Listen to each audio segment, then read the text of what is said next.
والوں کو بتا چکا ہے۔ میں نے خالی صحن دیکھ کر پوچھا کہ تمہارے گھر والے کہاں ہیں؟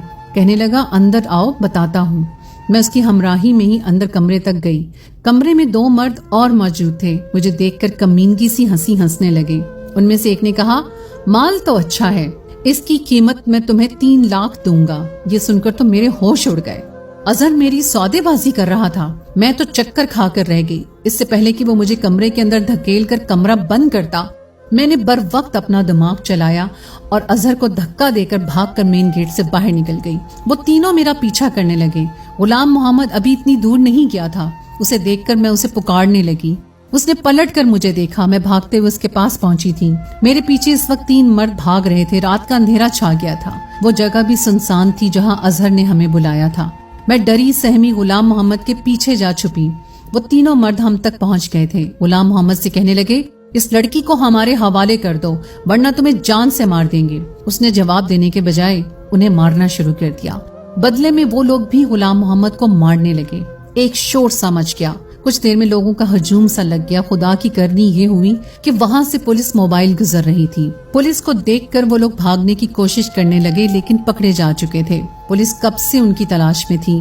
وہ لوگ لڑکیوں کو اپنی محبت کے جال میں پھنسا کر آگے بیچ دیتے تھے۔ اللہ نے مجھے بچا لیا تھا۔ غلام محمد کے ہونٹوں کے پاس زخم ہو چکا تھا۔ پہلی بار مجھے اس کے زخم کو دیکھ کر دکھ ہوا تھا۔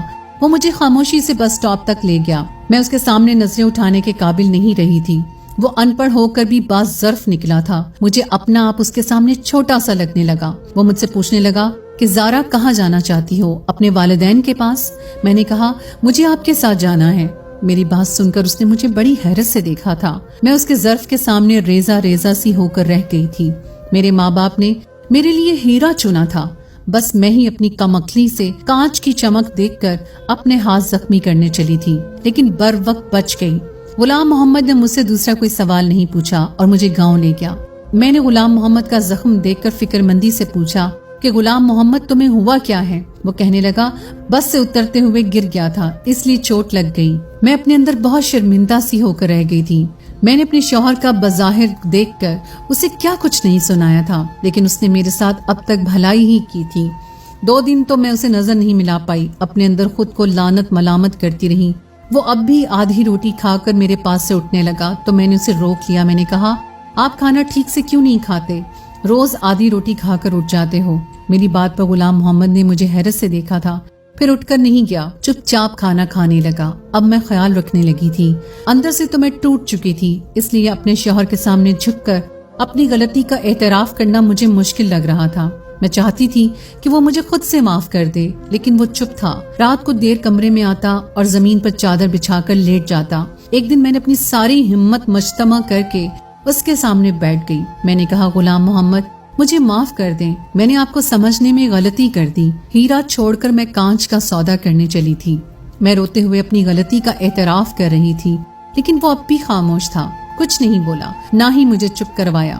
اپنا تکیہ اٹھا کر زمین پر سونے لگا۔ میں نے کہا آپ کی جگہ یہاں نہیں ہے، آپ اوپر سو جائیں۔ میں جانتی ہوں کہ میری غلطی چھوٹی نہیں ہے، بہت بڑی ہے۔ میں نے آپ کا بہت دل دکھایا ہے، لیکن آپ نے ابھی تک اپنا اعلیٰ ظرف ہی مجھے دکھایا ہے۔ ہو سکے تو مجھے معاف کر دینا۔ مجھے لگا اب وہ ضرور میری کوتاہی کو معاف کر کے مجھے سینے سے لگا لے گا، لیکن وہ نہ جانے کیوں مجھے ٹکٹکی باندھے دیکھ رہا تھا۔ اس کی چپ مجھ سے سہی نہیں جا رہی تھی۔ میں نے کہا غلام محمد کچھ تو کہیں، آپ چپ کیوں ہیں؟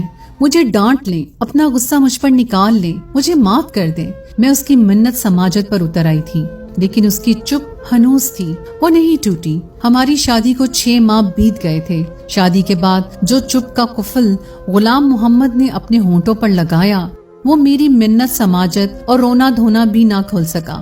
وہ مجھے خالی آنکھوں سے دیکھ رہا تھا، چپ چاپ لیٹ گیا۔ صبح چند کاغذات میرے ہاتھ میں تھما دیے۔ مجھ پر تو گویا آسمان گر پڑا تھا۔ میں تڑپ تڑپ کر رونے لگی، کہنے لگی غلام محمد مجھے طلاق مت دو۔ میں اس کے سامنے رونے بلکنے لگی، کہنے لگا تم پڑھی لکھی ہو، اسے پڑھ کر سائن کر دینا۔ یہ کہہ کر کمرے سے باہر نکل گیا۔ مجھے نہیں معلوم تھا کہ مرد کے دل سے اتر جانے کے بعد عورت اپنی غلطی پر جتنی چاہے معافی مانگ لے، اسے وہ عزت پھر سے نہیں ملتی، یا شاید مرد سب کچھ سہ لیتا ہے، بس دوسرا مرد برداشت نہیں کر سکتا۔